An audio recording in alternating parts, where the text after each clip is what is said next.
Donc, on commence avec un éditorial. Cette fois-ci, c'est Olivier Martin qui l'a écrit. Donc, ça va comme suit. Fini les vacances. Tout le monde au travail. C'est la rentrée. Le retour à la routine. Le début de bien des choses dans cette nouvelle saison d'activité pour votre cabaret préféré. Il vous revient ragaillardi et tout bronzé.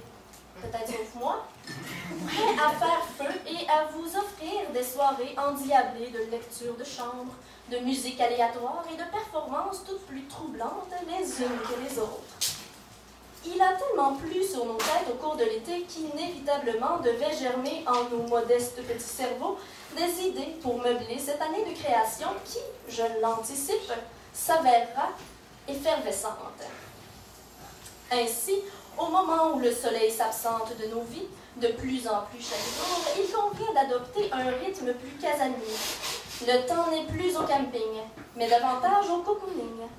De toute façon, il faut se l'avouer, la saison de camping n'aura pas été de tout repos.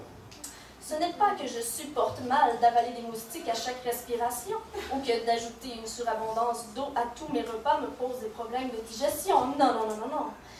C'est seulement tous les autres petits détails hors de notre contrôle pouvant rendre l'abri d'une tente insuffisant à notre bonheur d'animal des bois.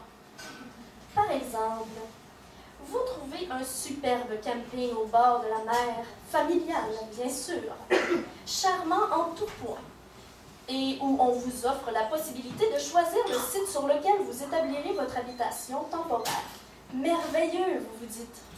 D'emblée, vous choisissez le coquet petit emplacement reclus de tous sur le bord d'un point d'eau, où patauge gentiment canards et grenouilles dans l'harmonie édénique de cette nature brute qui séduit à coup sûr votre âme de citadin blasé. Le rêve devenu réalité.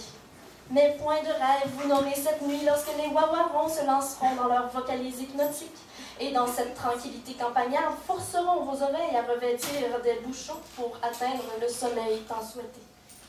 Il va sans dire que l'attrait du camping repose en bonne partie sur la tranquillité qu'il procure.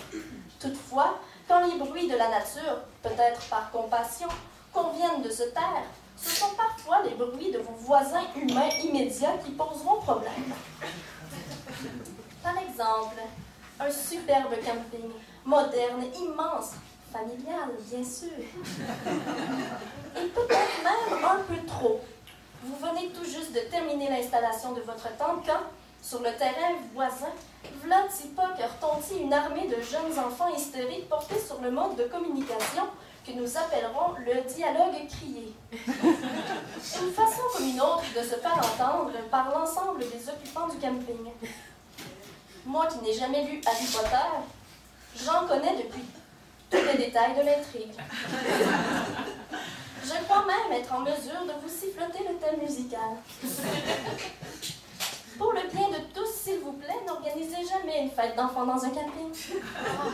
Le monde s'en portera mieux. En fait, pour clore cet éditorial, bien des choses aideraient le monde à mieux se porter. Des choses simples, accessibles, comme les cabarets Kerouac, des comportements plus soucieux de l'environnement, de meilleures habitudes alimentaires, une commission d'enquête sur la construction. Merci.